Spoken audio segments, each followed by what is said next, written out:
I'm Nathan Branham, and this is my wife Amanda. Our giving was very limited in the past because of our priority, my priority first, and that's I take a lot of responsibility for it. Amanda's always trusted me with our finances, and I basically took it upon myself to take care of us first, and that's I would give.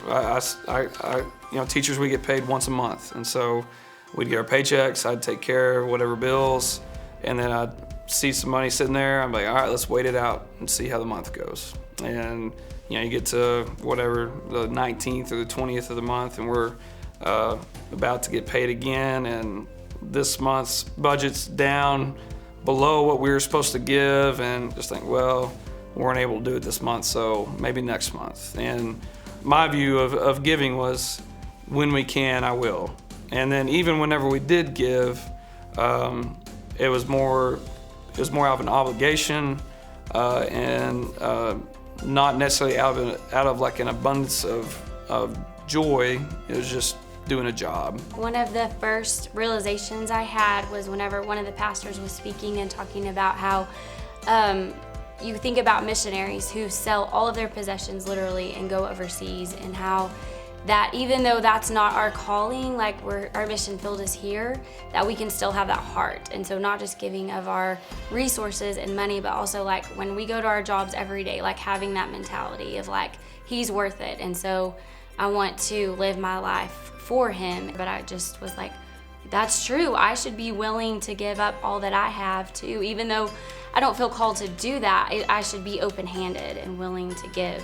Through Worth It, one of the biggest things that we did to change is we just started giving at the beginning of our paycheck. I felt convicted to give as much as we were putting back for our family. I thought, okay, if I'm saving this, I could also give that same amount, and we can figure out a way to budget the rest. Whenever we kind of did the revamp of Worth It, we looked at our finances and realized we can even give a little bit more there, and we're giving more than I ever imagined we could give, and we're not hurting.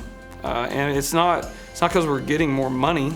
It's just because our priorities are right. There's a little bit of regret in there, honestly, for me, that we missed out on some opportunities to extend the kingdom and to grow it. But now we're getting to experience that, and it's really incredible to see God work through it.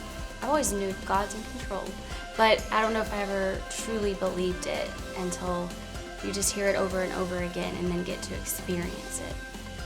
I'm just reminded that the money I'm giving, like if I did keep that for myself, then my reward would be that, and it would serve me alone. But whenever we give, it's really cool to think about, well, what's God gonna do with that? And I have no idea, and that's pretty awesome that it goes beyond me and that it's bigger than me.